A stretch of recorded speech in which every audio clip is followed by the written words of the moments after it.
If you've been in leadership very long, you've already participated in several meetings where we gather in a room and discuss the new value statements for our business or organization.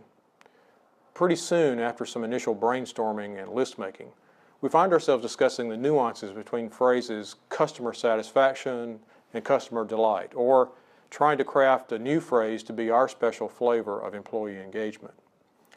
Now, employee engagement and customer satisfaction or customer delight are very important concepts, but regardless of which words we choose, smart observers inside and outside our companies often see through the posters that are hanging in the lobby.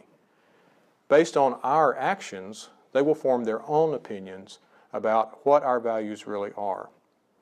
You can hear a bit more about this idea in our video Pattern Recognition, and a link to that video is in the notes section below.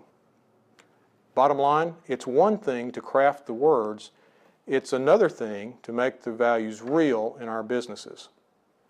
If we're serious about having the right values in our business and ensuring that they really are lived out and make a difference day to day, the place to start is to clarify what our values are and what they mean. Dr. Richard Boyatzis of Case Western University has an incredible example of why it's important to clarify the meaning of your values. He shares a story of a classroom conversation with two executive students who both said family values were important to them. When asked, one student said family values means being home every night for dinner and, if necessary, turning down a promotion rather than to force his kids to change schools. To the other guy, family values meant working super long hours to provide his family with all the things they needed and wanted. See the difference? Same words, very different meanings, and different ways of working those values out. Think just for a minute about one value that seems to be very popular, respect. We all have something that pops into our minds when we hear that word, respect, but is what comes into my mind the same as what comes into yours? And then when we kind of sort of agree what respect means, how do we put it into practice? If you and I are part of the same C-suite or leadership team, and we just assume we mean the same thing by respect, then chances are that each of us will live out respect differently in decisions and company policy.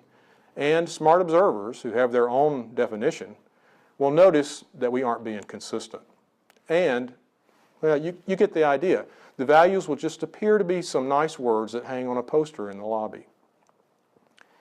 It's so much better if we define respect. For example, let's say respect means actively listening and always following through on our commitments and telling the truth at all times. The Center for Values-Driven Leadership at Benedictine University has a tool that can be very helpful. The Map Your Meeting worksheet helps leaders and teams clarify the meaning of their values so they understand what the values are and the implications for living them out.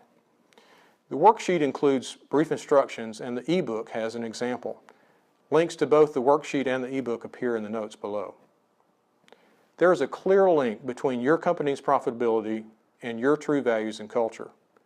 Research for the Return on Values Project and elsewhere shows that strong positive cultures grounded in a clear set of values makes companies more profitable with better employee engagement and customer satisfaction. Today we've given you some tools to start building that clarity within your own company. Check back for more resources and ideas.